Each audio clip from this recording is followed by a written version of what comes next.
दोस्तों नमस्कार। मैं हूं आपका मित्र कुंवर सिंह चौहान। आज मैं एक बहुत ही महत्वपूर्ण विषय पर प्रमाणित तथ्यों के आधार पर चर्चा करने के लिए आपके समक्ष उपस्थित हुआ हूं। विषय है, क्या परशुराम जी ने 21 बार पृथ्वी क्षत्रिय विहीन कर कश्यप ऋषि को दान में दे दी थी?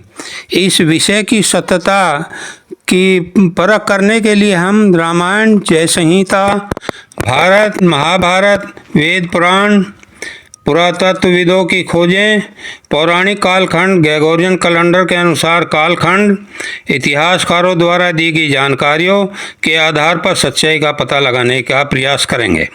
सर्वप्रथम मैं पुराणों में वर्णित प्रत्येक युग की आयु बताता हूँ। सतयुग 17,28,000 वर्ष था। त्रेता युग 12,96,000 वर्ष का था। द्वापर 8,64,000 वर्ष, जबकि कलयुग की आयु 4,32,000 वर्ष मानी गई है। कलयुग के अभी मात्र 5,127 वर्ष ही बीते हैं।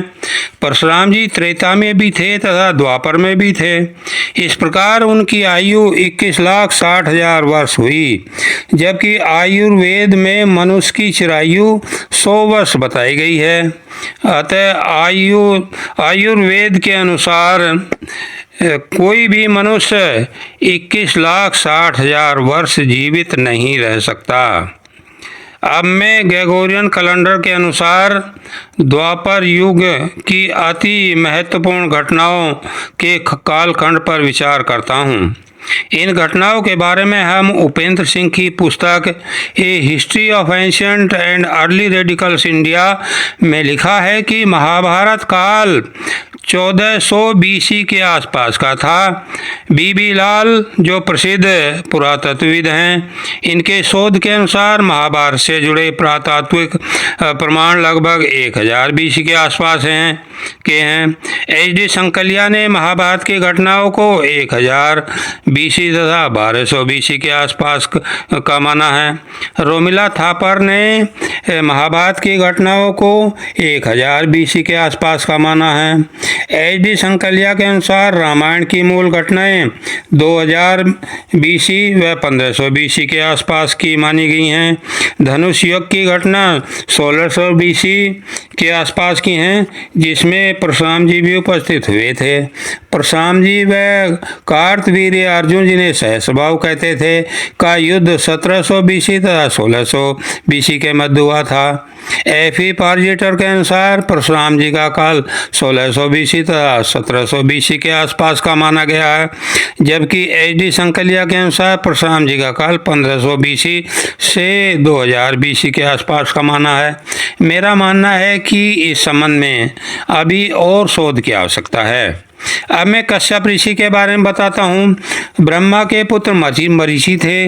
मरीचि के पुत्र कश्यप ऋषि थे। उन्हें ब्रह्मा जी ने पृथ्वी पर जनसंख्या विस्तार का कार्य सौंपा था।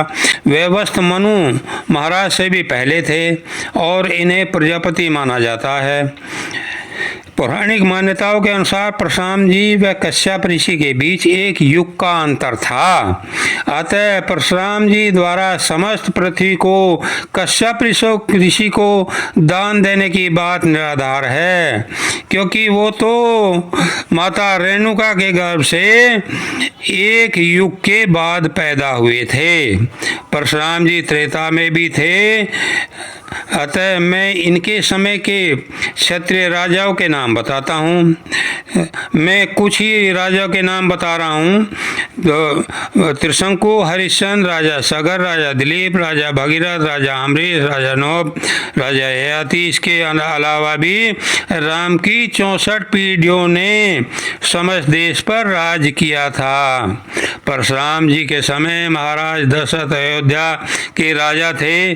काशी का राजा देवदास, मगध का राजा सुधन्वा, विदर्भ का राजा भीमराव, अंगदेश का राजा सोमपाद, किष्किंध्या का राजा बाली, सुग्रीव व अंगद राज कर रहे थे। भगवान राम के अपने धाम गमन करने के बाद कुश की 32 पीढ़ियों ने राज्य किया। इस पीढ़ी का अंतिम राजा बहदल था, जिसने महाभारत के युद्ध में भी भाग लिया था। महाभारत काल में देश 16 महाजनपदों में बटा था।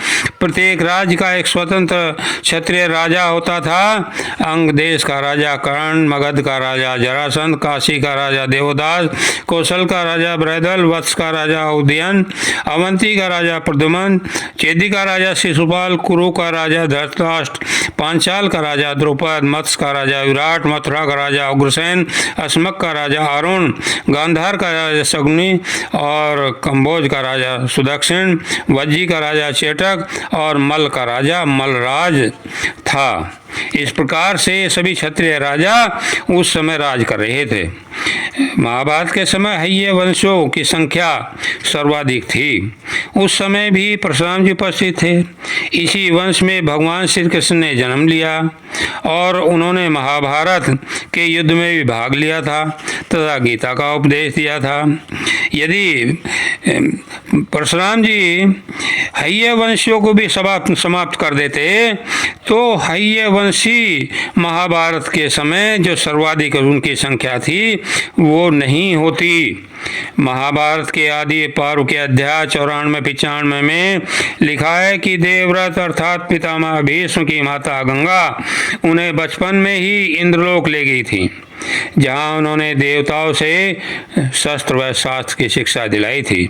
शिक्षा दिलाने के बाद माता गंगा महाराज शांतनु को अपने पुत्र देवव्रत को लौटाते हुए कहती हैं, मयाम संविदो राजन पुत्रस्तेयम महाशया देवई स समागम बलवान इंद्रम सन्निभय।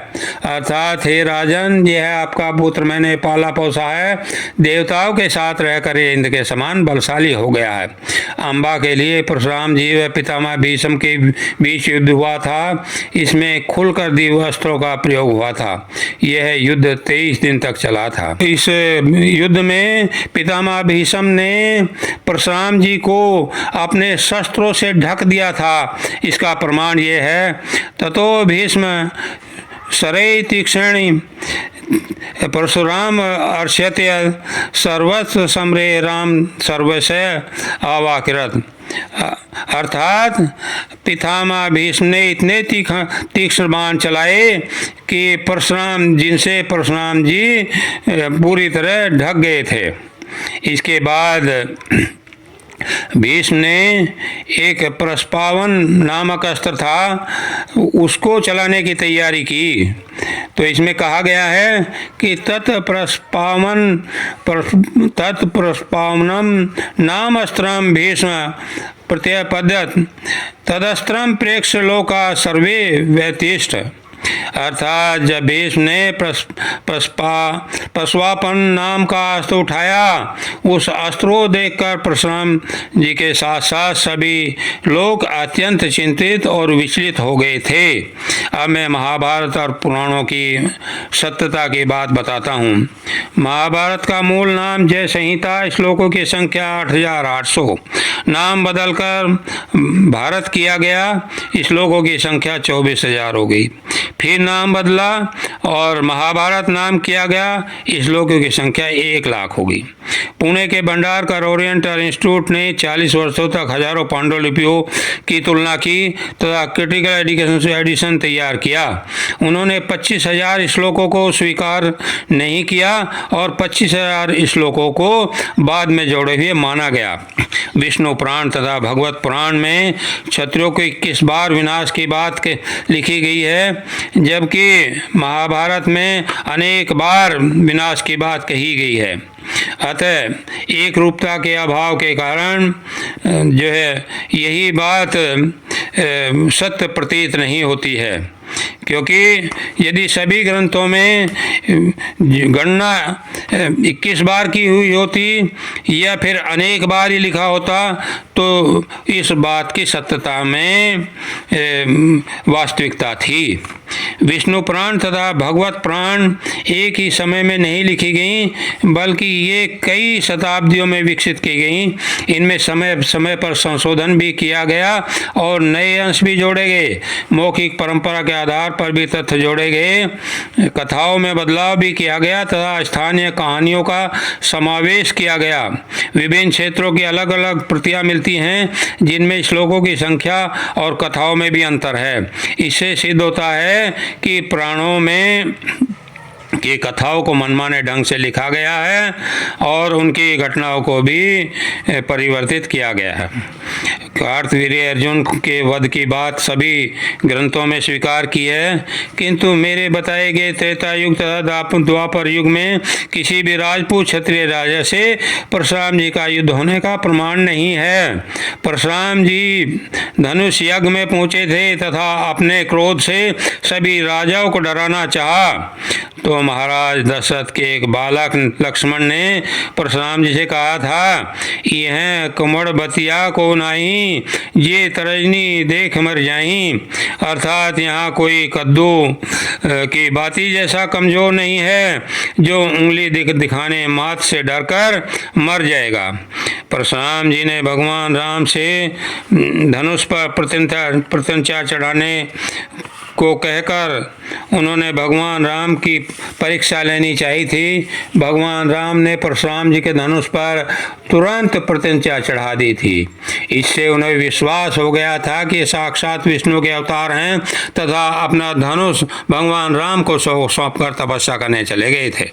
परशुराम जी ने अपने पिता की आज्ञा मानकर अपनी परम तपस्विनी सदाचारिणी पतिव्रता तथा निर्दोष माता का सिर काट दिया था। परशुराम जी को शस्त्रों का ज्ञान था, उन्होंने शास्त्र नहीं पढ़े थे। जबकि मनुस्मृति के अध्याय 2 पृष्ठ संख्या 145 में स्पष्ट लिखा है, उपाध्यायान तसाचार्य आचार्यणम सतम पिता सहस्त्रम तु पितरन माता गौरवेणाति रिच्यते, अर्थात 10 शिक्षकों से श्रेष्ठ आचार्य होता है और 100 आचार्यों से श्रेष्ठ पिता होता है और पिता से 100 गुना श्रेष्ठ माता होती है। लेकिन महाभारत तथा पुराणों में भी इस जघन्य हत्या को पाप नहीं माना। तपोबल से पुनः जीवित करने की बात लिखकर इस घटना को दबा दिया गया, जबकि चिकित्सा विज्ञान का मानना है गला कटने के बाद किसी भी व्यक्ति को पुनर्जीवित नहीं किया जा सकता। भगवान शिव ने अपने पुत्र का सिर काट दिया था, वे भी अपने पुत्र के सिर को प्रत्यारोपित नहीं कर पाए थे। तुलसीदास जी ने रामचरितमानस में लिखा है, समर्थ को नहीं दोष गोसाई, अर्थात समर्थ व्यक्ति का आचरण सामाजिक मर्यादाओं के विपरीत होने पर भी दोषी नहीं माना जाता। महिष्मति का राजा सहस्रबाहु ऋषि जमदग्नि की गाय बलपूर्वक ले गया था, जिसके लिए परशुराम जी ने भीषण रक्तपात किया। भगवान राम की पत्नी माता सीता को रावण ऋषि का वेश धारण कर धोखे से हर कर ले गया था। भगवान राम ने महाबली हनुमान तथा अंगद को रावण को यह समझाने के लिए लंका भेजा था कि यदि रावण सीता जी को सम्मान सहित वापस लौटा दें तो उनके कुल का विनाश होने से बच जाएगा, लेकिन रावण ने किसी की बात नहीं मानी। इस प्रकार परशुराम जी को पहले गाय को लौटाने के लिए सहस्रबाहु को चेतावनी देनी थी, क्योंकि पुराणों ने सहस्रबाहु को धर्म पालन करने वाला प्रजापालक राजा कहा है। हो सकता है उसकी समझ में आ जाती और वे गाय को लौटा देते, उनका तथा उनके पुत्रों का संहार होने से बच जाता। अब मैं परशुराम जी द्वारा समस्त क्षत्रियों का 21 बार संहार करने तथा पृथ्वी क्षत्रिय विहीन करने की बात बताता हूँ। महाभारत में अनेक बार शब्द आया है, जबकि पुराणों में 21 बार की बात कही गई है। सहस्रबाहु हयवंश, जिसे बाद में यदुवंशी कहा गया, भगवान श्री कृष्ण के समय उन्हें अहिर कहा गया। तो ये महिष्मति का राजा था और परशुराम जी का युद्ध सहस्रबाहु तथा उसके पुत्र से था, न कि देश के समस्त क्षत्रियों से। देश में सतयुग से लेकर कलयुग के प्रारंभ तक राजपूत क्षत्रियों का ही राज रहा और प्रत्येक राजा का एक कुल गुरु ब्राह्मण होता था। मैंने सतयुग से लेकर लेकर महाभारत तक के सभी राजाओं के नाम बताए, उनमें से किसी के साथ भी परशुराम जी का युद्ध नहीं हुआ। बागेश्वर धाम सरकार आचार्य श्री धीरेन्द्र शास्त्री जी ने अपनी कथा के दौरान कहा है, परशुराम जी का युद्ध केवल हैयवंशी राजा सहस्रबाहु तथा उनके पुत्रों से हुआ था। यह युद्ध केवल एक वंश से था, न कि पृथ्वी के समस्त क्षत्रियों से। उन्होंने यह भी कहा था कि परशुराम जी यदि 21 बार क्षत्रियों को समाप्त कर देते तो आज पृथ्वी पर कोई भी क्षत्रिय नहीं होता, जबकि आज पृथ्वी पर क्षत्रियों की संख्या सर्वाधिक है। परशुराम जी ने सहस्रबाहु तथा उनके कुछ पुत्रों के अलावा किन किन क्षत्रिय राजाओं को मारा, उनके किसी भी ग्रंथ में नाम उपलब्ध न होना यह दर्शाता है कि पृथ्वी को 21 बार क्षत्रिय विहीन करने की बात अतिशयोक्ति है। अंत में मैं भगवान श्री कृष्ण द्वारा गीता में दिए गए एक उपदेश के साथ अपनी बात समाप्त करता हूँ। दृष्ट्वा सर्वभूतानां मैत्रं करुण एवं च निर्ममो निरंकार सम दुख सुख क्षमे।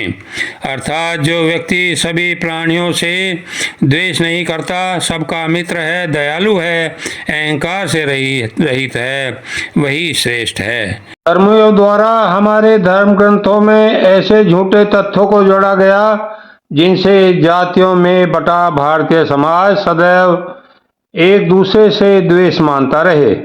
इसी तरह की सच्चाई जानने के लिए इस चैनल को सब्सक्राइब करें तथा ज़्यादा से ज़्यादा शेयर करें। धन्यवाद।